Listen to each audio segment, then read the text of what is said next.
Hello students, तो welcome back again. हम start करेंगे next topic and the topic is capacitance. और capacitance की खास बात यह होगी कि इसके अंदर जितने भी न्यूमेरिकल्स हैं और कैसे हम उनको टैकल करेंगे उन सब की इंफॉर्मेशन होगी। टेलीग्राम चैनल का लिंक नीचे है, उसमें सारा कंटेंट मटेरियल आपको मिलेगा और साथ में शेयर कीजिए वीडियोस को, लेक्चर्स को, ताकि सब तक ये पहुंच सके। मोटिवेशनल के टाइप साथ साथ आपको प्रत्येक मटेरियल कोचिंग लेवल का मिलेगा, एग्जैक्टली मिलेगा, उसमें कोई कमी नहीं होगी। बस आपको साथ रहना होगा, साथ आपको देना होगा, तो आप 100% आईआईटी नीट को क्रैक कर पाओगे। बस सिलेक्शन ही चाहिए मुझे और कुछ भी नहीं चाहिए। आप सिलेक्ट हो जाते हो तो दैट इज द बहुत खुशी का दिन है मेरे लिए ये। बस उसके लिए ही, वो देखने के लिए ही मैं जी रहा हूं। तुम्हारा सिलेक्शन होता तो मेरे को कमेंट सेक्शन में फिर बताना कि सर हमारा सिलेक्शन हुआ, तो that is the appreciation for you toward me. And चलिए, ज्यादा बात ना करते हुए कैपेसिटेंस की बात करते हैं। अब कैपेसिटेंस का मतलब क्या होता है, सबसे पहले इस बात को समझना पड़ेगा। किसी भी चीज को हम ऐसे नहीं करेंगे जैसे कि भाई कोई भी चीज डेफिनेशन में बता सकता हूं यहां पे और तुम्हें बता करवा सकता हूं, फिर उसके बाद ये कहोगे कि सर डेफिनेशन तो हम हर जगह पढ़ते आए हैं और भी बहुत सारी जगह जहां पे डेफिनेशन बुक्स में भी है वो तो हम खुद कर लेंगे। आपको समझाता हूं कैसे होता है। देखिए, सपोज कीजिए कि सबसे पहले कोई कंडक्टर है, ये तो लाइन बन गई है। कोई कंडक्टर की बात करते हैं, कोई भी किसी टाइप का कंडक्टर ले लीजिए कि दैट इज द कंडक्टर। ठीक है, अब ये कोई कंडक्टर हो गया और इस कंडक्टर की रेडियस मैंने मान ली आर के बराबर, और कोई कहता है कि इसका पोटेंशियल बता दो, तो आप वी नो वेरी वेल, अगर इसके ऊपर चार्ज क्या हुआ है, पोटेंशियल इज के क्या डिवाइडेड बाय में आर। ये होगा, यानी कि यहां पे आपको दिखाई दे रहा हो कि रेडियस इसकी फिक्स है, के एक कांस्टेंट है। ठीक है, और यहां पे v किसके डायरेक्टली प्रोपोर्शनल आ रहा है, चार्ज के डायरेक्टली प्रोपोर्शनल आ रहा है। यानी कि कहने का मतलब यह है कि अगर किसी भी बॉडी को हम चार्ज प्रोवाइड कर रहे हैं तो उसका पोटेंशियल क्या हो रहा है, इंक्रीज हो रहा है। मेन बेसिक बात यह है कि सपोज कीजिए कि मेरे पास सबसे पहले कोई ये स्फीयर मान लीजिए, कंडक्टिंग स्फीयर मान लीजिए, सेल मान लीजिए, आपकी मर्जी है। सेल मान लीजिए। सेल की खास बात क्या होती है कि बाहर से मैं इसको अगर क्यू अमाउंट में चार्ज प्रोवाइड करूं तो it reside on its outer surface immediately ये आउटर सरफेस के ऊपर आ जाता है इसके। अब मैं खास बात एक और बता दूं कि आउटर सरफेस के आने का कारण क्या होता है। अब तक आपको नहीं पता होगा इसके आने का कारण। आउटर सरफेस पे इसलिए आता है क्योंकि इसके अंदर एक बार सपोज कीजिए इमीडिएटली पॉजिटिव चार्ज इकट्ठा हो गया बहुत सारा। अब पॉजिटिव पॉजिटिव के बीच क्या होता है, रिपल्सन होता है, क्योंकि एक सेल है ये होलो अंदर से, ये कंडक्टिंग है, कंडक्ट कर सकता है। ये नॉन कंडक्टिंग होता तो वो एक एज ए जैसे इंसुलेटर नहीं होता जिसमें से इलेक्ट्रिसिटी पास नहीं होती, तो कोई फर्क नहीं पड़ने वाला था। बट ये कंडक्टिंग है, यहां से इलेक्ट्रिक इफेक्ट ट्रांसमिट हो रहा है, एक दूसरे को रिपेल कर रहे हैं, और रिपेल करने के बाद ये क्या हो जाएगा, आउटर सरफेस के ऊपर इमीडिएटली आ जाएगा। तो इनके जो रिपल्सन का कारण होता है जो इसको तुरंत आउटर सरफेस के ऊपर लेके आता है। तो जितना चार्ज मैं इसको प्रोवाइड करता जाऊंगा उतना ही पोटेंशियल इसका क्या होता जाएगा, बढ़ता जाएगा।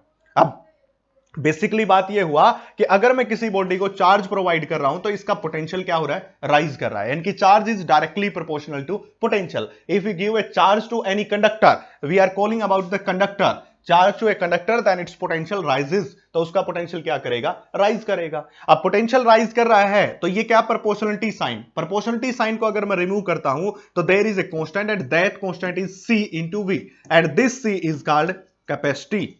This C is called capacity और कैपेसिटेंस। इसी सी को कैपेसिटी या कैपेसिटेंस कहते हैं। जैसे आजकल की जनरेशन का मन करता है ना, पढ़ने का मन नहीं करता है, उसको पैसे दो बार पार्टी करेंगे, और पैसे दो बार और पार्टी करेंगे, तो पैसे is directly proportional to party, जितने पैसे देते जाओगे उतनी पार्टी करते जाएंगे। तो उसी प्रकार charge is directly proportional to potential, जितना चार्ज प्रोवाइड करोगे उतना ही पोटेंशियल राइज करेगा। तो कहता है कि अगर यहां पे प्रोपोर्शनलिटी साइन को हटाया जाए तो एक कांस्टेंट आता है, और ये कांस्टेंट ही, दैट इज द कांस्टेंट, मैं फिर से एक वर्डिंग यूज कर रहा हूं, that is the constant, C is the constant. C क्या है भाई, कांस्टेंट है ये, याद रखें इस बात को, सी इज कांस्टेंट। सी क्या है, कांस्टेंट है। इस वर्ड को मैं बार बार बोल रहा हूं, इस बात को याद करें। इसका मतलब क्या हुआ कि सी को अगर मैं यहां से निकालना चाहूं, इसको थोड़ा ऊपर ले लेते हैं, सी को अगर निकालना चाहूं तो that is equal to Q divided by में वी के बराबर हो जाएगा। मतलब चार्ज टू पोटेंशियल के रेशियो को हम क्या कहते हैं, कैपेसिटी कहते हैं। Capacity is the ratio of a charge to potential, simple सी डेफिनेशन होती है। तो यहां पे लिख सकते हैं कि capacity is the ratio of, capacity is the ratio of, capacity is a ratio of charge to potential. किस किस का रेशियो होता है, charge to potential, charge to potential इसका रेशियो होता है, उसको हम क्या कहते हैं, कैपेसिटी कहते हैं। अब एक खास बात यहां पे अभी नहीं बताऊंगा, इसके एक कैरेक्टरिस्टिक्स बताऊंगा कि मैं इसको बार बार कांस्टेंट क्यों बोल रहा था, वो थोड़ा आगे जाके बताऊंगा। वो एक सस्पेंसिंग चीज है क्योंकि वो आपके काम की चीज है और आपसे क्वेश्चन पूछे जाते हैं उसके अंदर, वो मैं बात बताऊंगा। तो ये हमारे सबसे पहले सिनेरियो किसका बन गया है, कैपेसिटी का।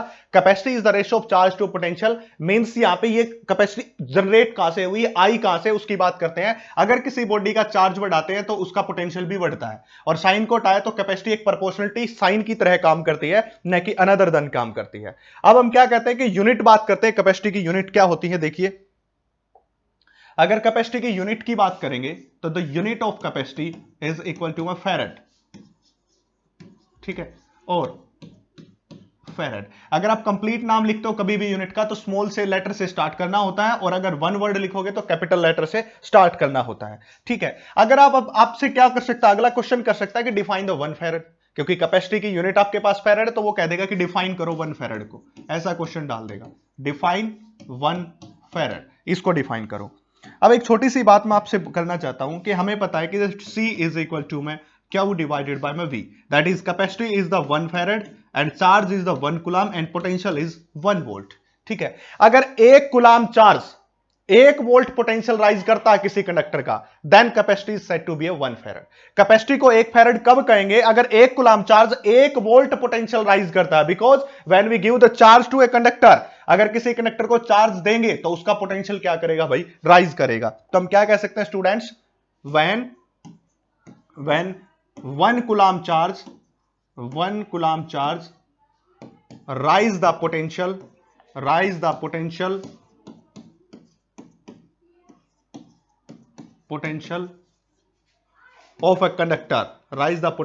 of a conductor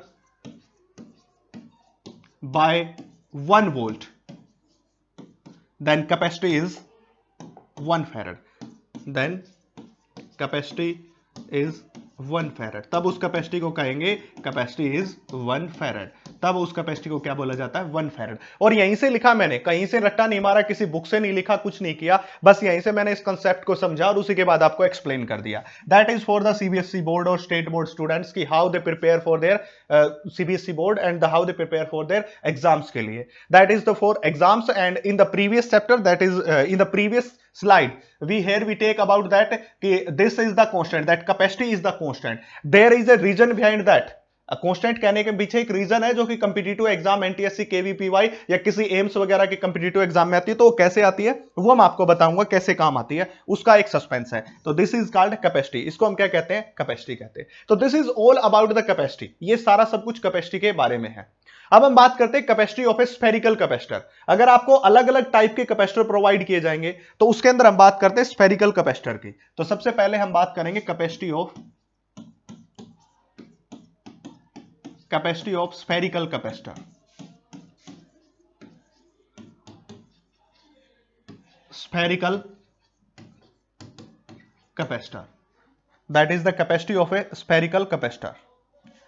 अगर स्फेरिकल कैपेसिटर की बात करते हैं तो देखिए कैपेसिटी ऑफ स्फेरिकल कैपेसिटर। अब सपोज कीजिए कि सबसे पहले तो हमें क्या करना पड़ेगा, एक स्फेरिकल कैपेसिटर मानना पड़ेगा। तो this is the spherical capacitor, ये हमने मान लिया स्फेरिकल कैपेसिटर। और इस स्फेरिकल कैपेसिटर की रेडियस को हमने कितना माना है भाई, स्फेरिकल कैपेसिटर की रेडियस को सेंटर से यहां तक की जो रेडियस मानी इसको आर के बराबर मान लिया हमने, that is the radius is are.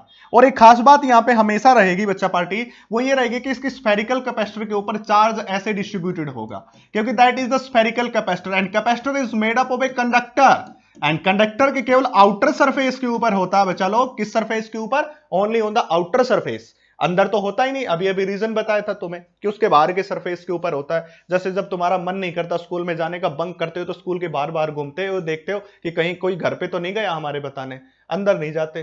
तो वही बात है कि बंक करते हो तुम, पढ़ाई का मन नहीं करता, जो गलत है, क्योंकि आपको आईआईटी नीट क्लियर करना, आपको सीबीएसई का एग्जाम देने हैं, तो you have a dedication about that. उसके लिए आपको डेडिकेशन और होगा, सिलेक्शन होगा, बस पढ़ते रहिए आप, कंसिस्टेंटली आप अपना काम करते रहिए, दैट इज फॉर यू। तो आर इज द रेडियस, ठीक है। अब सबसे पहले एक बात याद रखें, जब भी किसी भी चीज की कैपेसिटी फाइंड आउट करनी हो, that is the one rule, सबसे पहले पोटेंशियल को फाइंड आउट कर लीजिए। अगर आपको किसी भी चीज की कैपेसिटी फाइंड आउट करनी हो, चाहे वो पैरेलल प्लेट कैपेसिटर आ जाए, चाहे वो सिलेंड्रिकल कैपेसिटर आए, चाहे वो स्फेरिकल कैपेसिटर आए, चाहे पैरेलल प्लेट कैपेसिटर आए, हमारा सबसे पहला काम होगा पोटेंशियल को फाइंड आउट करना। एक बार हमने पोटेंशियल फाइंड आउट कर लिया तो फिर इजीली उसकी कैपेसिटी फाइंड आउट कर सकते हैं। तो let's see how that work. Suppose कीजिए कि अगर ये कोई स्फेरिकल कैपेसिटर है तो इसका पोटेंशियल कितना होता, दैट इज इक्वल टू मैं के इंटू मैं चार्ज है क्यू डिवाइडेड बाय मैं आर, अगर इसके पास चार्ज क्यू होता तो। Now we know that what is the value of k? K is the 1 by 4 pi epsilon naught. You know very well. ये आपको पहले ही बताया, क्यू डिवाइडेड बाय मास, क्योंकि स्फेरिकल कैपेसिटर है तो इसका पोटेंशियल इतना ही होगा और कोई पोटेंशियल होगा नहीं। नेक्स्ट हम क्या करते हैं यहां पे, अगर इसके पास इतना पोटेंशियल है तो क्या होगा, अब देखिए आगे, अगर इसके पास पोटेंशियल इतना है तो हमारे पास फार्मूला था Q is equal to C into V, but मुझे निकालना है सी, तो that comes out to be Q divided by में पोटेंशियल।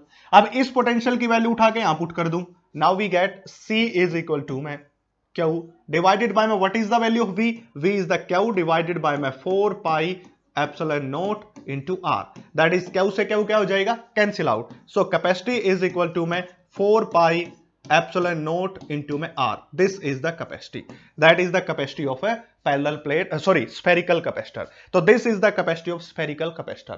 अब यहां पे एक बात देखने को मिल रही हो कि that capacity is depend directly upon radius of capacitor। किसके ऊपर डिपेंड कर रही है, रेडियस के ऊपर। ऐसे क्वेश्चन नीट में पूछे जाते हैं, ये कंसेप्चुअल क्वेश्चन नीट के अंदर पूछे जाते हैं, ठीक है। तो that capacity is directly proportional to radius, मतलब capacity depend upon radius of conductor, depend upon radius. किसके ऊपर डिपेंड कर रही है, रेडियस के ऊपर डिपेंड कर रही है, ठीक है। ये बात आ गई। अब मैं आपको एक खास बात बता देता हूं यहां पे कि जो के होता है ना हमारे पास के, अगर ये सीजीएस यूनिट में हो तो इसकी वैल्यू 1 होती है, किसमें, सीजीएस में। ये तो 1 by 4 पाई एप्सिलॉन नॉट किसमें होती है, एमकेएस में होती है। अगर इसी बात को सीजीएस में ले तो इसकी वैल्यू क्या हो जाती है, 1 के बराबर। तो अगर सीजीएस में निकालोगे तो सी इज इक्वल टू में आर के बराबर होता है, किसमें, सीजीएस सिस्टम के अंदर, क्योंकि ये 4 पाई एप्सिलॉन नॉट की वैल्यू कितनी, 1। तो सीजीएस सिस्टम में सी किसके बराबर होता है, आर के बराबर होता है। रिमेंबर दैट, इस बात को याद रखना। ये दोनों बातें आपको यहां पे एक्सप्लेन कर दी। मैं कहता हूं कि हमेशा आपको एक सिलेबस ऐसे इस लेवल पे आपको पहुंचा दूंगा, मैं गारंटीड बात लेता हूं। एक बार आप कंप्लीट सिलेबस के साथ बने रहिए, आपको उस लेवल पे पहुंचा दूंगा कि आप याद रखेंगे। बट उसके लिए देखो टाइम तो लगता है। ये तो मैं कह नहीं सकता कि 10 मिनट में तुम्हें काढ़ा बना के पिला दूंगा कि ये चोटी निकला है भाई, ये फिजिक्स की चोटी है, ये केमिस्ट्री की चोटी है, ये मैथ की चोटी है भाई, ये बायो की चोटी है और आप नीट क्लियर कर जाओगे। No, this is not possible. Time taking. Mind में किले बनाने से नहीं होता, उनको जीवन में उतारना पड़ता है, उसी के बाद होता है मेरे बेटे। तो ये हो गया आपकी कैपेसिटी के बारे में, ठीक है। अब बात करते हैं कैपेसिटर और कंडेंसर का principle. Next topic is capacitor और कंडेंसर बनता कैसे, कैपेसिटर और कंडेंसर, ठीक है, इस पे बात करना है। तो देखिए स्टूडेंट्स, हाउ द कैपेसिटर और कंडेंसर वर्क।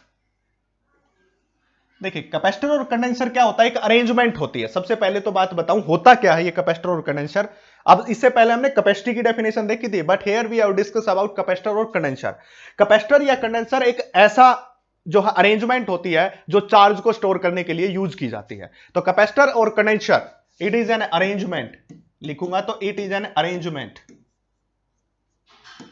अरेंजमेंट ये क्या है, एक अरेंजमेंट है which is use to store the charge. जो किसके लिए यूज की जाती है, which is use to store a charge. जो किसको स्टोर करती है, चार्ज को स्टोर करती है, स्टोर चार्ज। और ये सारी बातें लिखी लिखाई आपको टेलीग्राम चैनल पे मिल जाएंगी, इसलिए कहता हूं कि वहां जाके उसको जल्दी से बटन है जो टेलीग्राम चैनल का दबा दबा के फोड़ दीजिए, और ताकि आपको पता चल जाए कि स्टोर चार्ज करने के लिए किसका यूज किया जाता है, कैपेसिटर और कंडेंसर को। और ये बातें लिखी लिखाई आपको एक नोट्स के रूप में वहां पे प्रोवाइड कर दी जाएंगी। अब कहता है कि जी हम साहब जी इसको कैसे बनाएं। अब आपका सवाल होगा कि सर इसको कैसे बनाया जाए। अब तक तो आपने बोल दिया कि कैपेसिटर और कंडेंसर एक ऐसा डिवाइस है जो चार्ज को स्टोर करता है। तो जी हमने क्या किया, इसको बनाने के लिए एक तरीका अपना लिया। मेथड क्या है वो देखिए। सबसे पहले हमने क्या किया जी साहब, हमने एक प्लेट ले ली, ये प्लेट ले ली, सॉरी अब इसको थोड़ा सा उसमें ले लेते हैं ताकि अच्छा सा लगे, सुंदर सुंदर सा लगे, ठीक है। सपोज कीजिए कि हमने जी एक प्लेट ले ली, ठीक है, ये प्लेट ली। अब इस प्लेट को बाहर से चार्ज प्रोवाइड कर दिया हमने, और तब तक चार्ज प्रोवाइड करते रहे जब तक ये कंप्लीट चार्ज ना हो जाए, जब तक इसके ऊपर पूरी बॉडी के ऊपर चार्ज ना आ जाए, बस तब तक इसको चार्ज प्रोवाइड करते रहे जी। इस प्लेट को। अब कहते हो कि जी जब इस पूरी बॉडी के ऊपर मैक्सिमम चार्ज आ गया उसके बाद भी हम चार्ज दिए जा रहे हैं, ऐसा क्वेश्चन तुम्हारे माइंड में उठ रहा होगा, तो उसके बाद ये सराउंडिंग में लीक होना स्टार्ट हो जाएगा चार्ज। उसके बाद भी चार्ज दोगे तो वो ऐसी बात नहीं है लेगा नहीं, पर वो सराउंडिंग में लीक करना स्टार्ट कर देगा। तो कहता है कि सबसे पहले प्लेट लीजिए, कंडक्टर की प्लेट लीजिए, एंड दैट कंडक्टर प्लेट को हमें क्या करना है, इसको चार्ज प्रोवाइड करना है। जैसे चार्ज मैक्सिमम एक्सटेंट तक पहुंच जाएगा तो हमें स्टॉप कर देना। तो सबसे पहले लिखेंगे इसके बारे में लिखना, तो let us consider a conductor and give its a charge to a maximum extent. इसको चार्ज देना कब तक, मैक्सिमम एक्सटेंट तक। अब ये कहता है कि जब तक इस बॉडी के पास कंप्लीटली चार्ज आ गया, अब सपोज कीजिए जब मैं इसको चार्ज प्रोवाइड कर रहा हूं तो कुछ सिचुएशन ऐसी बन गई है, सिचुएशन इज लाइक दैट कि ये एक दैट इज द कंडक्टर और इसको हमने क्या दिया, चार्ज प्रोवाइड किया, और इसके ऊपर कंप्लीट क्या आ गया, चार्ज ऐसे आ गया। ठीक है, इस बॉडी के ऊपर दोनों तरफ पॉजिटिव होगा क्योंकि हमने कंप्लीट एक्सटेंट में दिया, तो एक तरफ दिखा रहा हूं मैं। फिर हमने क्या किया, इसी के ऊपर एक दूसरी प्लेट इसके पास ले आई जो भी कंडक्टर की होगी। ये प्लेट ए थी तो ये प्लेट कैसी हो जाएगी, बी के बराबर हो जाएगी। ठीक है, ये दूसरी प्लेट ले आई। अब ये दूसरी प्लेट होगी, इस प्लेट को हम क्या कहेंगे, बी प्लेट, इसको कहेंगे ए प्लेट। अब आपको अच्छी खासी नॉलेज है इस बारे में हो चुकी होगी कि जब एक प्लेट के पास दूसरी प्लेट लेके आई जाती है तो इंडक्शन के कारण यहां पे क्या आ जाएगा, नेगेटिव चार्ज आ जाएगा। क्या पे क्या आएगा, नेगेटिव चार्ज आ जाएगा। और इसके आउटर साइड में कैसा चार्ज आएगा, पॉजिटिव चार्ज आएगा जी साहब, ये आ गया पॉजिटिव चार्ज। ठीक है, अब यहां पे एक अरेंजमेंट बन गई, देख लीजिए अरेंजमेंट, एक ए है और एक बी प्लेट की बन गई। तो सबसे पहले ए प्लेट ली थी कंडक्टर की, उसके ऊपर पॉजिटिव चार्ज लेके आए मैक्सिमम एक्सटेंट तक, और उसके कारण उसके ऊपर नेगेटिव और बाहर की तरफ क्या आ गया, पॉजिटिव चार्ज। अब इस अंदर वाले नेगेटिव चार्ज को इस पॉजिटिव चार्ज ने बाउंड कर रखा है, इसलिए इसका नाम क्या होता है भाई, इसका नाम होता है bound charge, that is called bound charge. और ये बाहर वाला क्या होता है, फ्री होता है, इसलिए हम इसको क्या कहते हैं, फ्री चार्ज कहते हैं, that is called free charge. दो टाइप के चार्ज मैंने बताया, first one is the bound charge and second one is free charge. तो दिस इज द बाउंड, क्योंकि ये बाउंड कर रखा, और ये कैसा चार्ज है, फ्री चार्ज है, इसलिए हम इसको क्या बोल रहे हैं, फ्री चार्ज बोल रहे हैं। ठीक है, अब क्या होगा, अब हमने ये दिमाग लगाया, एक बात सोच के देखिए, इस बॉडी के पास जो पोटेंशियल होगा ए प्लेट के पास, वो तो पॉजिटिव होगा। अगर सपोज कीजिए मैंने इसको चार्ज दिया क्यू, तो इस बॉडी का पोटेंशियल क्या हो जाएगा, पॉजिटिव, क्योंकि इसको पॉजिटिव चार्ज मिला है। इसके कारण इस बॉडी के ऊपर नेगेटिव चार्ज है, तो इसका पोटेंशियल कैसे हो जाएगा, नेगेटिव पोटेंशियल हो जाएगा। मतलब इस ए प्लेट के पोटेंशियल को कम करने का काम कर रहा है ये, क्योंकि ये नेगेटिव है। ठीक है, अगर मैं यहां पे पोटेंशियल देखूं, इस पॉइंट के ऊपर पोटेंशियल, इसको ए मान लिया, इस पॉइंट को, सॉरी ए तो मान रखा है, इस पॉइंट को मैंने पी मान लिया, सपोज कीजिए, तो that point is P, P point है। तो वी एट पी अगर मैं देखना चाहूं तो इस प्लेट के कारण जो पोटेंशियल आएगा that is the K Q divided by my R. इसके कारण आएगा negative, that is K into Q divided by my. Negative क्यों, पोटेंशियल तो स्केलर क्वांटिटी है, बट यहां पे तो माइनस क्यू चार्ज है, और ये डिस्टेंस कुछ मान ली इन्होंने आर के बराबर, जो भी माननी है, तो के क्यू बाय आर माइनस के क्यू बाय आर। मतलब पी का पोटेंशियल डिक्रीज हो रहा है, पी का पोटेंशियल डिक्रीज हो रहा है। किसके कारण डिक्रीज हुआ, इसके कारण तो इंक्रीज हुआ, इसके कारण डिक्रीज हुआ, क्योंकि ये कैसा चार्ज है, बाउंड चार्ज है। तो ये बात बताने की कोशिश मैं यहां पे कर रहा था आपको। ठीक है, अब देखिए नेक्स्ट क्या होगा, ये सारी बातें आपको लिखी लिखाई मिल जाएंगी, कोई बड़ी बात नहीं है वहां पे। अब मैंने क्या किया, मेरा ये मन करता है कि मैं इस पूरे बाहर वाले चार्ज को अर्थ के अंदर भेज दूं, उसकी अर्थिंग कर दूं। तो अर्थिंग कैसे करेंगे, देखिए हमने क्या माना था भाई, हमने माना था एक प्लेट माननी थी। देखिए ये प्लेट ली थी, ठीक है, इस प्लेट के ऊपर टोटली कैसा चार्ज दिया हमने, इसके ऊपर दिया पॉजिटिव चार्ज दी। ठीक है जी, ये पॉजिटिव चार्ज है, ये पॉजिटिव चार्ज आ गया। इसके बाद हमने क्या मानी, दूसरी प्लेट मानी, ये दूसरी प्लेट थी जी साहब, ये दूसरी प्लेट हो गई, और इसके ऊपर कैसा चार्ज दे दिया हमने, इसके ऊपर दे दिया जी, इस तरफ तो नेगेटिव चार्ज आया था, ठीक है, और इस तरफ जो पॉजिटिव चार्ज आया था उसको कर दिया अर्थिंग, उसको क्या कर दिया, अर्थिंग कर दिया। अर्थिंग का मतलब क्या होता है, sharing of charge with earth. Earth के साथ चार्ज की शेयरिंग को हम क्या कहते हैं, अर्थिंग कहते हैं। Sharing of a charge with earth is called earthing. तो जैसे हमने शेयरिंग की तो इलेक्ट्रॉन आएंगे और यहां पे जो पॉजिटिव चार्ज था उसको क्या करेंगे, न्यूट्रलाइज, इस वाले पॉजिटिव चार्ज को न्यूट्रलाइज कर देंगे। हमेशा इलेक्ट्रॉन आएंगे और इस चार्ज को न्यूट्रलाइज कर देंगे, और न्यूट्रलाइज करते ही यहां पे कोई भी चार्ज प्रेजेंट नहीं होगा इस प्लेट के ऊपर। ठीक है, इस प्लेट के ऊपर बाहर की साइड जो फ्री वाला चार्ज था, ये फ्री वाला चार्ज सारा किस में चला गया, अर्थ में चला गया। और ये कंप्लीट अरेंजमेंट अब क्या बन गई है, कैपेसिटर बन गई है, कंडेंसर बन गई है। तो दिस इज द कैपेसिटर और कंडेंसर, ऐसे बनता है। अब ये किस प्रिंसिपल पे काम करता है, तो इसमें क्या लिखना है, let us consider a conductor and we give a charge to maximum extent. then we bring say another plate of conductor near to it, and due to the induction the negative charge comes on inside is called bound charge, and positive charge come outside is called free charge. Now we earth the conductor B को अर्थ कर दिया no, so bound charge goes to earth और electron coming from the earth neutralize the bound free charge, sorry bound नहीं free charge को. Now this arrangement is called conductor. इस arrangement को हम क्या कहते हैं? कंडक्टर कहते हैं. अब बात करते हैं इसका प्रिंसिपल किसके काम करता है. इसका प्रिंसिपल ये कहता है कि जब किसी कंडक्टर को या जब किसी कैपेसिटर को अर्थ से कनेक्ट कर दिया जाए तो उसका पोटेंशियल डिक्रीज होता है और उसकी कैपेसिटी क्या करती है? राइज करती है. According to principle of a capacitor और condenser, the earthly connected capacitor their potential decreases and capacity rises. अब देखिए ये कैसे होता है. अब मैंने पहले बताया था कि सपोज कीजिए कि ये पॉइंट मान लिया पी पॉइंट. इस पी पॉइंट के ऊपर पोटेंशियल कितना होगा?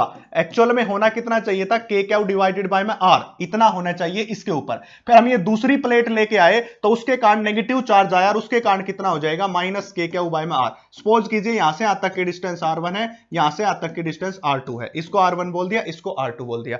तो इस पहले वाले पोटेंशियल में से कुछ ना पोटेंशियल इसका क्या हो रहा है? डिक्रीज हो रहा है. तो मतलब पोटेंशियल डिक्रीज हो रहा है. तो हमने क्या बोला? क्यू इज इक्वल टू में सी इंटू वी. पोटेंशियल क्या हो रहा है? डिक्रीज. तो कैपेसिटी क्या कर रही होगी? राइज कर रही होगी. तो this is the principle of capacitor और कंडेंसर. तो हम इसका अगर प्रिंसिपल लिखेंगे तो प्रिंसिपल क्या कहता है? प्रिंसिपल. ठीक है, तो हम लिखेंगे according to this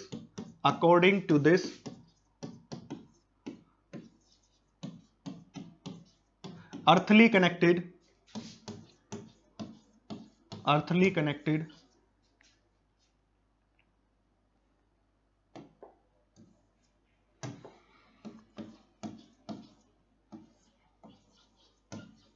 capacitor, their potential, उसका पोटेंशियल क्या करेगा?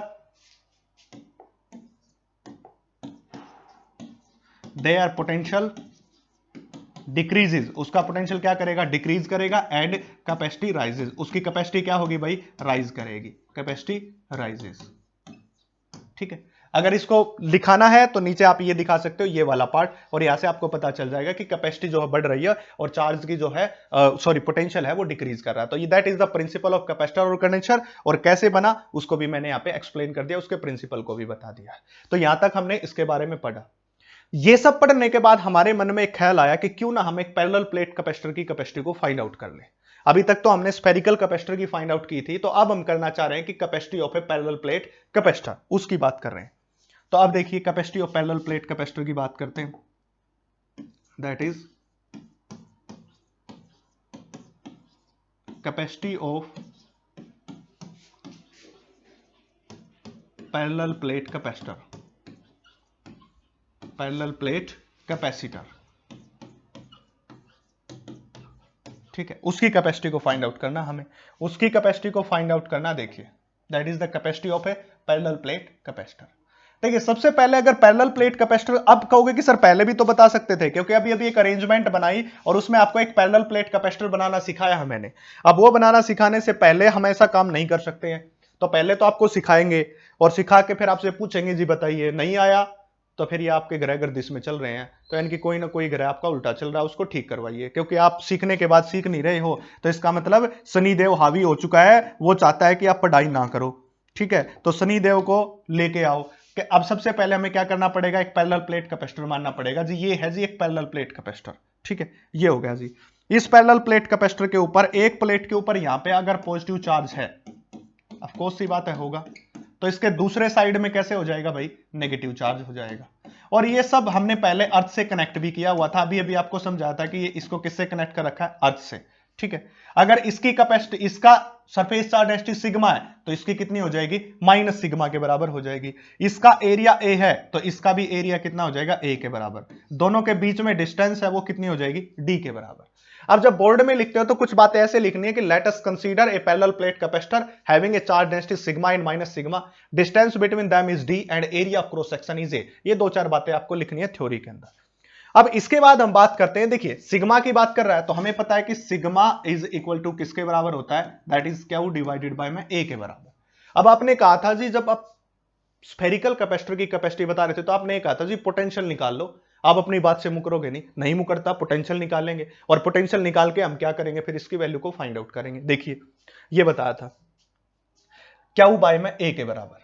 अब एक बात बताइए, जब जो कंडक्टिंग प्लेट थी और उसके बीच में अगर मैं इलेक्ट्रिक फील्ड पूछ रहा था, तो गॉसिस लॉ की एक एप्लीकेशन आई थी, याद हो तो आपको याद होनी चाहिए, नहीं पता तो प्लेलिस्ट में आपको वीडियो मिल जाएगी, वहां जाके देखिए, आपको पता चलेगा। मैं क्या कहना चाह रहा हूं, मैं ये कहना चाह रहा हूं कि जब दो हमने कैपेसिटर ली थी उसकी गॉसिस लॉ की एप्लीकेशन, तो उसने ये बताया था जब दोनों प्लेट के ऊपर चार्ज डेंसिटी इक्वल और अपोजिट हो, तो बीच में जो इलेक्ट्रिक फील्ड आता है उसकी value sigma by epsilon note होती है। जनरली तो 2 एप्सिलॉन नोट होती है, बट वो स्पेशल केस करवाया था जब दोनों की क्या हो जाएगी थी, सिग्मा इक्वल हो गया था, तो यहां पे स्पेशल केस के कारण यहां पे आ गया सिग्मा बाय एप्सिलॉन नोट। ये गॉसिस लॉ की एप्लीकेशन में है, आप प्लेलिस्ट में जाके गॉसिस लॉ की एप्लीकेशन में जाके देखिए, आपको नहीं पता। अब देखिए that is the electric field, ये किसकी बात आ गई भाई, इलेक्ट्रिक फील्ड की आ गई। अब देखिए इलेक्ट्रिक फील्ड आ गया, तो सिग्मा की वैल्यू यहां रखूं तो electric field comes out to be Q divided by में ए इंटू एप्सिलॉन नोट, ये हो गया। अब जी हमें पता है कि electric field is equal to V by D के बराबर होता है, relations between electric field and potential. अलग से प्लेलिस्ट में वीडियो, नहीं पता है रिलेशन तो वो जाके देखे, ताकि आपको पता चले और फिर आप आगे बढ़ सको, क्योंकि थोड़े बहुत रिलेशन तो हैं। अब ये भी इलेक्ट्रिक फील्ड, ये भी इलेक्ट्रिक फील्ड, दोनों को क्या कर दें भाई, इक्वेट कर दो, दोनों को इक्वेट कर दो। अब इक्वेट करते हैं दोनों को, तो क्या प्राप्त हुआ, that is the V divided by D is equal to में Q डिवाइडेड बाय में एप्सिलॉन नॉट इंटू A, और ये D रहा। अब यहां से निकालना चाहता हूं V, सो V किसके बराबर आ जाएगा, V आ जाएगा हमारे पास Q into D divided by में एप्सिलॉन नोट इंटू ए, स्वाहा। ये हो गया, निकाल लिया ना पोटेंशियल, पहले ही बोल रहा था पोटेंशियल फाइंड आउट कर लो। अब Q किसके बराबर होता है भाई, C इंटू वी के बराबर, तो C किसके बराबर आएगा भाई, Q डिवाइडेड बाय में V के बराबर। तो that C is equal to Q, Q की वैल्यू नहीं पता, V की वैल्यू तो जो पता है ये रही, V की वैल्यू रख दो, that is the Q into D divided by में एप्सिलॉन नॉट इंटू ए के बराबर। तो Q से Q क्या हो गया, कैंसिल आउट हो गया। Now we are left with किसके साथ रहे हम, C is equal to epsilon naught A by D. देखिए कितना सुंदर सा फार्मूला आ गया, epsilon naught A by D, ये आ गया सुंदर सा formula, that is the epsilon naught A by D. ठीक है, तो that epsilon naught A by D, C is equal to में एप्सिलॉन नॉट ए बाय में D, this is the formula. ये बड़ा ही सुंदर सा फार्मूला आपके पास आ गया है, और इसी सुंदर से फार्मूले को क्या कहते हैं, capacity of A parallel plate capacitor. क्या बोला जाता है भाई, capacity of A parallel plate capacitor बोला जाता है, याद रखें, बहुत काम की चीज है। तो इस तरीके से सोल्व करना। अब इसमें खास बात देखिए, मैं आपको बताता हूं खास बात क्या थी इसके अंदर, कि हमने बताया कि C is equal to epsilon naught A divided by में डी, ये हो गया। ठीक है, और एक फार्मूला पढ़ा हमने Q is equal to C into V, that is C is equal to Q by V, ये दो फार्मूले पढ़े। अब मैं यहां पे खास बात, एक इंपोर्टेंट स्टार्टिंग में बात की थी ना, एक इंपोर्टेंट बात बताऊंगा, वो बात क्या है, वो बात ये है कि कई लोग ऐसा बोलते हैं, बहुत सारे लोग ऐसा बोलते हैं कि जो कैपेसिटी है वो इंडिपेंडेंट होती है चार्ज के और पोटेंशियल के। ऐसा बोला जाता है कि capacity is the independent of a charge and potential. Very important point कि कैपेसिटी इज द चार्ज और पोटेंशियल के इंडिपेंडेंट है। वो लोग कहते हैं कि कैपेसिटी केवल एरिया के ऊपर डिपेंड करती है, कैपेसिटी केवल distance between the plate depend करती है, और कैपेसिटी केवल मीडियम के ऊपर डिपेंड करती है, क्योंकि epsilon not is the medium के ऊपर, इन तीनों चीजों के ऊपर डिपेंड करती है, बट इस पे डिपेंड नहीं करती। जब मैंने इसकी खोजबीन स्टार्ट की, तो मुझे खोज करने के बाद यह पता चला कि वो लोग सही कहते हैं कि भाई जो कैपेसिटी है वो चार्ज और पोटेंशियल पे डिपेंड नहीं करती है। क्यों नहीं डिपेंड करती, क्योंकि कैपेसिटी तो एक कांस्टेंट था, जब वहां पे समझाया एक कांस्टेंट की टर्म में आया था, तो कांस्टेंट चीज तो चार्ज और पोटेंशियल के ऊपर डिपेंड नहीं करेगी। तो याद रखना आगे से कि capacity does not depend upon charge and potential. Question पूछा जाता है कॉम्पिटिटिव एग्जाम्स के अंदर इस बात को कि कैपेसिटी चार्ज और पोटेंशियल पे डिपेंड नहीं करती है। Capacity depend upon the medium, depend upon area of cross section and distance. ए यहां पे क्या कौन है, एरिया, याद रखे। डी कौन है, distance between plate, that is the distance between plate के बीच की डिस्टेंस है जी। और एप्सिलॉन नॉट क्या है, permittivity of space, that is permittivity. ठीक है, इसके ऊपर डिपेंड करती है, यह बात याद रखे। अब आप एक बात कह सकते हो कि सर आपकी ये बात बिल्कुल हम मान लेते हैं, कोई दिक्कत नहीं, आपने कहा तो हमने मान लिया, पर यहां पे आप ये बोल रहे हो कि अगर किसी भी कैपेसिटर की अर्थ से कनेक्ट कर दिया जाए तो उसका पोटेंशियल डिक्रीज, और आपने दिखा भी दिया, तो उसकी कैपेसिटी क्या कर रही है, राइज। तो इसका मतलब आप कह रहे हो कि यहां पे कैपेसिटी पोटेंशियल के ऊपर डिपेंड कर रही है, ये बात आप कह रहे हो। इसका मतलब तो आप दोनों पॉइंट पे गलत हो गए। मैं गलत नहीं हूं, मैं आपको एक बात बता दूं कि ये बात एक नई चीज यहां से निकल के आई, मैं आपको बता दूं। हमेशा हम क्या मानते हैं कि जो हमने कैपेसिटी निकालनी है ना, ये कैपेसिटी एक्चुअल में ये माना जाता है कि ये जो कैपेसिटी है इस पैरेलल प्लेट की है, ये जो पैरेलल प्लेट है, पैरेलल प्लेट कैपेसिटर आया ना, तो ये मानते हैं लोग कि इस पैरेलल प्लेट कैपेसिटर की ये कैपेसिटी है epsilon naught A by D. बिल्कुल सही बात है, मैं नहीं कहता गलत बात है, बट एक्चुअल में ये कैपेसिटी है किसकी, एक्चुअल में ये कैपेसिटी ना इस पैरेलल प्लेट की है, ये कैपेसिटी केवल इस प्लेट की है, इस प्लेट की कैपेसिटी है। इस प्लेट की कैपेसिटी कितनी है, epsilon naught A by D. और इस पर्टिकुलर प्लेट के लिए, केवल एक प्लेट के लिए ये कैपेसिटी ना चार्ज पे डिपेंड करती है ना पोटेंशियल पे डिपेंड करती है, केवल इस प्लेट की बात कर रहा हूं, इस सिंगल प्लेट की। और ये कैपेसिटी जो निकालनी है ये बीसी प्लेट की है, और इस सिंगल प्लेट जिसके ऊपर पॉजिटिव चार्ज है, इस पॉजिटिव चार्ज के कारण ना चार्ज के ऊपर डिपेंड करती ना पोटेंशियल के ऊपर डिपेंड करती। ये क्या हो जाता है कि जब हम दूसरी प्लेट लेते हैं इसके पड़ोस में, इसकी पड़ोसन प्लेट ले लेते हैं दूसरी, इसकी पड़ोस की प्लेट ले लेते हैं, जैसे एक प्लेट ये, दूसरी प्लेट ये, दो प्लेट ले लेते हैं। तो जब ये इसकी पड़ोस की प्लेट, जिसको कहते हैं पड़ोसन प्लेट, कौन सी कहते हैं, पड़ोसन, इसके ऊपर पॉजिटिव तो इसके ऊपर नेगेटिव चार्ज, जब इसके पड़ोस वाली प्लेट लेते हैं तो होता क्या, एक्चुअल में इसको इंफिनिटी स्फीयर माना जाता है। कौन सा स्फीयर, इंफिनिटी स्फीयर, ऐसे इंफिनिटी तक चला गया भाई, कहां तक, इंफिनिटी तक चला गया। इंफिनिटी स्फीयर, इंफिनिटी यहां पे रख दिया, इंफिनिटी किसी के बटे में इंफिनिटी रख दिया, तो वो किसके बराबर हो गया, कैपेसिटी जीरो के बराबर। तो इस प्लेट की कैपेसिटी जीरो, इस प्लेट की capacity epsilon naught A by D, दोनों के कंबाइन इफेक्ट के कारण कैपेसिटी केवल epsilon naught A by D के बराबर बचती है। इसलिए बोला जाता है कि इस पैरेलल प्लेट की कैपेसिटी क्या है, epsilon naught A by D. और ये जो कंपैरिजन है, ये जो कंपैरिजन है किन्हीं दो प्लेट का कर रखा है, और मैं यहां पे जो बातें बता रहा हूं वो केवल एक सिंगल प्लेट के लिए है जी, उसके अंदर चार्ज और पोटेंशियल के ऊपर डिपेंड नहीं करता है। तो दिस इज द कंसेप्ट, ये एक इसके अंदर कंसेप्ट था। मैं गारंटी लेता हूं कि 99% को ना पता होगा, जिसने पहले पढ़ रखा होगा, ना आपको कोई बताएगा ये बात। बस आप समझते जाइए, आपको उस लेवल पे पहुंचा दूंगा आपके कंसेप्ट को। आप एक बार ट्राई कीजिए, पढ़ने की कोशिश कीजिए, पढ़ना आपको पड़ेगा, मैं बता सकता हूं, बस खास बात यही है। तो that is the point. Next topic अब हम करेंगे इसके बाद, ठीक है। इसके बाद नेक्स्ट हमारा जो काम होगा, force between plates of capacitor, that is force between plate of capacitor, ठीक है। ये टॉपिक पढ़ना हमें, कैपेसिटर के प्लेट के बीच कितना फोर्स आता है। अभी तक तो कैपेसिटी निकाली है, आज तक फोर्स नहीं निकाला होगा, मैं बता देता हूं कैसे निकालते हैं, बस आप बने रहिए, ठीक है। ऐसे काम कीजिए ताकि मुझे भी हौसला मिले, थोड़ा सा वीडियो को शेयर जरूर कीजिएगा, ठीक है, आपके लिए अच्छा रहेगा, ताकि मैं ज्यादा से ज्यादा मोटिवेट हूं और ज्यादा बनाऊं। इसके ऊपर प्लस क्या हुआ तो इसके ऊपर कितना होगा, माइनस क्या होगा। और अब की बार बोला गया कि आप यहां पे क्या निकालना, आपको फोर्स निकालना है। अब फोर्स निकालने के लिए मैंने मान लिया कि बीच में कोई पॉइंट मान लिया, ठीक है। अब देखिए बीच में कोई पॉइंट है, उसके ऊपर जो इलेक्ट्रिक फील्ड आएगा, that is for electric field, electric field is sigma divided by में 2 एप्सिलॉन नॉट। अब कहोगे कि सर पीछे वाले केस के अंदर जब यहां पे करवा था तो यहां पे तो ये लिया था, अब ये क्यों ले लिया, क्योंकि बेटा मैं यहां पे मान रहा हूं कि मुझे नहीं पता इसकी दोनों की चार्ज डेंसिटी कितनी है, दोनों की इक्वल है या नहीं इक्वल है। मैं सिर्फ इतना मान रहा हूं कि जो प्लेट्स है उसकी जो हमारी कैपेसिटी है उसको हम क्या कह रहे हैं, सिग्मा बाय 2 एप्सिलॉन नॉट। मतलब क्या है कि हमें यह फाइंड आउट करना है कि force between plate of capacitor, मतलब ये वाली प्लेट इसके ऊपर कितना फोर्स अप्लाई करती है और ये वाली प्लेट इसके ऊपर कितना फोर्स अप्लाई करती है, ये बात फाइंड आउट कर रहे हैं। तो ये बीच का पॉइंट तो लेने की बात ही भूल जाओ, ज्यादा पजल हो जाओगे। तो इस फोर्स ने इसके ऊपर कितना लगा, तो सबसे पहले तो इस प्लेट के कारण जो इलेक्ट्रिक फील्ड आया तो वो कितना होगा, सिग्मा बाय 2 एप्सिलॉन नॉट। और जो सिग्मा बाय एप्सिलॉन नॉट था वो तो बीच में था ना प्लेट्स के, हम ऐसा नहीं ले रहे, इस प्लेट के कारण कितना फोर्स आया वो हम फाइंड आउट कर रहे हैं, ठीक है। अब सिग्मा की वैल्यू क्या होती है जी, क्यू डिवाइडेड बाय में A. So electric field comes out to be a q divided by में 2 एप्सिलॉन नॉट इनटू ए के बराबर, ये हो गया। Now we know that what is the value of force, force is equal into में E के बराबर हो जाएगा। तो now put here that force is equal to में q and what is the electric field, this is the electric field, put that is the Q divided by में 2 epsilon naught into A. So force comes out to be a q square divided by में 2 into epsilon naught into ए।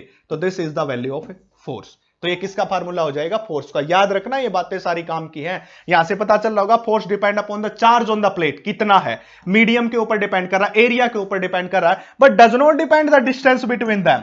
ये distance का कोई फर्क नहीं पड़ता कि कितना उसके बीच डिस्टेंस है, that is not depend upon. अब कई बुद्धिजीवी क्या कहते हैं, यहां पे चार्ज के अंदर घुसाएंगे क्या? सी को घुसाएंगे कि क्या is equal to C into V, C की value epsilon naught A by D. अरे मूर्खों, वो काम नहीं करना है, यहां पे केवल फोर्स पता करना है, और फोर्स इस प्लेट के कारण आया है। कैपेसिटी तो दोनों के कॉम्बिनेशन का इफेक्ट है, हम तो केवल इस प्लेट ने कितना लगाया वो बात कर रहे हैं। अगर यहां पे कैपेसिटी इंट्रोड्यूस करोगे तो वो दोनों प्लेट की हो जाएगी। We are taking that this plate, how much amount of a force applied this plate on this plate, और इस प्लेट ने इसके ऊपर कितना लाया, तो एक प्लेट की बात कर रहे हैं। तो दिस इज द फॉर्मूला। अब ये फॉर्मूले मैंने आपको बता दिया। पहला फॉर्मूला हो गया हमारे पास क्यू स्क्वायर डिवाइडेड बाय में 2 epsilon naught into A. C की वैल्यू मैंने आपको बता दी epsilon naught A by D. इसके बाद आपने आपको बताया था किसकी, स्फेरिकल कैपेसिटर की capacity 4 pi epsilon naught into R, और q is equal to C into V. ये बातें आपको बता दी। क्यू इज इक्वल टू में सी इंटू वी। अब आपको न्यूमेरिकल करना सिखाता हूं। देखिए नेक्स्ट स्लाइड में न्यूमेरिकल्स। सबसे पहले न्यूमेरिकल्स की बात करते हैं हम। पहला न्यूमेरिकल क्या कहता है कि parallel plate air capacitor charge to potential difference of V volt. Parallel plate capacitor है और उसको चार्ज कर दिया कितनी वोल्ट तक? वी वोल्ट तक। After disconnecting the charging battery the distance between plate of a capacitor is increase using the insulating handle. As a result the potential difference between the plate. Potential difference कितना होगा plate के बीच? Increase करेगा, decrease करेगा, does not change या become zero. अब इसकी बात कर रहा है, किसके लिए पूछ रहा है ये? That is for resulting potential difference. अब इसके लिए मैं आपको छोटी सी बात बताता हूं, देखिए इसको समझते हैं। क्वेश्चन क्या कह रहा है कि एक पैरेलल प्लेट है और इसको पोटेंशियल V दे दिया। अब पोटेंशियल V देने के बाद हमने क्या किया, इन दोनों को इंसुलेटिंग स्टैंड से पकड़ के इनकी डिस्टेंस को बढ़ा दिया। अब डिस्टेंस को बढ़ाते ही उसका पोटेंशियल डिफरेंस क्या होगा? इंक्रीज करेगा, डिक्रीज करेगा, ये बात पूछ रहा है। अब एक बात सोचिए कि क्यू किसके बराबर होता है? C इंटू वी के बराबर। ठीक है, अब इन्होंने क्या किया है, एक्चुअल में इन्होंने क्या V को फिक्स पहले प्रोवाइड कर दिया, मतलब चार्ज हो गया फिक्स। बट अब किसके बराबर होगा? C into V is equal to Q. अब जब C की वैल्यू क्या होती है? Epsilon naught A divided by में D के बराबर, ये होता है। अगर उन दोनों के बीच की डिस्टेंस को बढ़ा दिया, D को बढ़ा दिया, तो कैपेसिटी क्या करेगी? डिक्रीज करेगी, और कैपेसिटी डिक्रीज करेगी तो पोटेंशियल डिफरेंस क्या करेगा भाई? इंक्रीज करेगा। तो दैट इज द आंसर हो गया। सो ठीक है, C is epsilon naught A by D। D को क्या किया हमने? इंक्रीज किया, बोल रहा है खुद, इंसुलेटिंग स्टैंड से इंक्रीज कर दिया, तो उसका क्या होगा? कैपेसिटी डिक्रीज करेगी, क्योंकि इनवर्सली है, तो इसका क्या होगा? पोटेंशियल राइज करेगा, क्योंकि ये क्या कर रही है? डिक्रीज कर रही है। तो सिंपल सा क्वेश्चन, कोई मुश्किल नहीं है। अब देखो नेक्स्ट में बढ़ते हैं। क्या कहता है? A parallel plate air capacitor of capacity C। Air capacitor है, ये एयर भरी हुई है और इसकी कैपेसिटी कितनी बोल रहा है? C के बराबर है। Distance of separation between the plate is D। दोनों के बीच की सेपरेशन डिस्टेंस है D, and potential difference V is applied. इसके ऊपर कितना पोटेंशियल डिफरेंस अप्लाई कर दिया? यहां से अप्लाई करके दिखा देता हूं। V वोल्ट का पोटेंशियल डिफरेंस अप्लाई कर दिया, देख लीजिए। ठीक है, force of attraction between the plate of parallel plate air capacitor, इनके बीच फोर्स ऑफ अट्रैक्शन की बात वो पूछ रहा है, ये बात पूछ रहा है। अब पहले जब हमने क्वेश्चन किया था तो यहां पे हमने बताया था, देखिए पहले जो हमने ये फार्मूला किया है, रिलेशनशिप फाइंड आउट किया है, that is for the single plate. अब दो प्लेट को कंसीडर कर रहा है साथ में, जब दो प्लेट को कंसीडर कर रहा है तो तब देखिए। अब देखिए इसको भी बड़े इजी से और जल्दी से कर लेते हैं क्वेश्चन। क्या कह रहा है कि एक पैरेलल प्लेट कैपेसिटर है, डिस्टेंस D है और V वोल्ट का पोटेंशियल प्रोवाइड कर दिया, कैपेसिटी C है, फोर्स ऑफ अट्रैक्शन बताना दोनों के बीच, फोर्स ऑफ अट्रैक्शन कितना होगा? तो फोर्स का फार्मूला अभी अभी निकालना सिखाया, क्यू स्क्वायर बाय में 2 into epsilon naught into A, और क्यू की वैल्यू किसके बराबर होती है? C into V। इसको उठा के यहां पुट कर दो, तो फोर्स इज इक्वल टू में C square V square divided by में 2 एप्सिलॉन नॉट इंटू A के बराबर। ठीक है, ये हो गया C square V square divided by में 2 एप्सिलॉन नॉट A के बराबर हो गया। ठीक है, so that is the force is equal to में C square V square divided by में 2 एप्सिलॉन नॉट इंटू A। ये आ गया। ठीक है भाई, अब क्या होगा देखिए, एक बार फिर से इसका रिकैप्चुलेट कर लेते हैं, मैं बता देता हूं। क्वेश्चन जो है क्या कह रहा है कि ये पैरेलल प्लेट कैपेसिटर जिसकी कैपेसिटी C है, डिस्टेंस D है और V वोल्ट के पोटेंशियल को उसको अप्लाई कर दिया, और जो फोर्स ऑफ अट्रैक्शन पूछ रहा है दोनों के बीच, तो दिस इज द फॉर्मूला। और क्यू किसके बराबर है? C इंटू वी, तो C square V square divide by 2 epsilon naught A के बराबर हो गया। अब क्या है कि आपको एक बात का पता होगा, और वो बात ये है कि C की वैल्यू क्या होती है? Epsilon naught A divided by में D के बराबर। तो यहाँ पे एप्सिलॉन नॉट A की वैल्यू क्या हो जाएगी? C into D। C into D, ये वैल्यू यहां पुट कर दो। तो फोर्स इज इक्वल टू मैं C square V square divided by मैं 2 एप्सिलॉन नॉट ए की value C into D, that is C, C से C cancel out, so force is equal to मैं सी we square divided by मैं 2d, तो ये आ जाएगा और द आंसर इज दैट। ठीक है, इसकी तरफ तो ये हो जाएगा क्वेश्चन। कुछ नहीं करना, जो देखो अब ये क्वेश्चन भी 2015 में आया हुआ है, ठीक है, मेंस में या नीट में आया हुआ, 2006 में ही आया हुआ है। अब एक भी क्वेश्चन बता दो जो कंसेप्ट बताया उससे बाहर आया, मेरे को ये बता दो। कंसेप्ट वही है, सारे कंसेप्ट ये लिख रखे 4 बातें और सभी उसी के अंदर से आ रहा है, बस आपको करना पड़ेगा वो आपको एक्टिव माइंड के साथ आपको कंसेप्ट समझने पड़ेंगे। मैंने इसीलिए कंसेप्ट को समझाया, कंसेप्ट पे फोकस किया है। नेक्स्ट क्वेश्चन की बात करते हैं। नेक्स्ट क्वेश्चन है हमारे पास, देखिए, the electrostatic force between the metal plate of an isolated parallel plate capacitor C having a charge and area A. क्या कहता है कि ये है, इसकी कैपेसिटी सी है, एरिया ए है, ठीक है। अब क्या कहता है, independent of distance between them, ये पूछ रहा है पहला। तो isolated parallel plate capacitor C having, क्या पूछ रहा है, इलेक्ट्रोस्टैटिक फोर्स। अब इलेक्ट्रोस्टैटिक फोर्स कितना था, क्या स्क्वायर डिवाइडेड बाय में 2 एप्सिलॉन नॉट इनटू ए। तो यहां पे कहीं डिस्टेंस का जिक्र हो रहा है, डिस्टेंस के ऊपर डिपेंड कर रहा है, नहीं एरिया पे, मीडियम पे और चार्ज पे। तो first option is correct, this is the answer, हो गया। दूसरा, लीनियरली प्रोपोर्शनल टू डिस्टेंस, नहीं है जी, गलत है। तीसरा, proportional to square of A root, नहीं जी, गलत है। इनवर्सली प्रोपोर्शनल टू डिस्टेंस, नहीं, गलत है। पहला ऑप्शन करेक्ट है, हो गया आंसर। और नीट 2018 में क्वेश्चन पूछा गया, तो इसलिए कहता हूं कि totally based on the concept, और चुटकियों में सोल्व करोगे। बट साथ बने रहिए, वीडियो को देखते रहिए, चैनल को शेयर कीजिए, अपने मित्रों तक, दोस्तों को बताइए। ठीक है, आज के लिए इतना ही।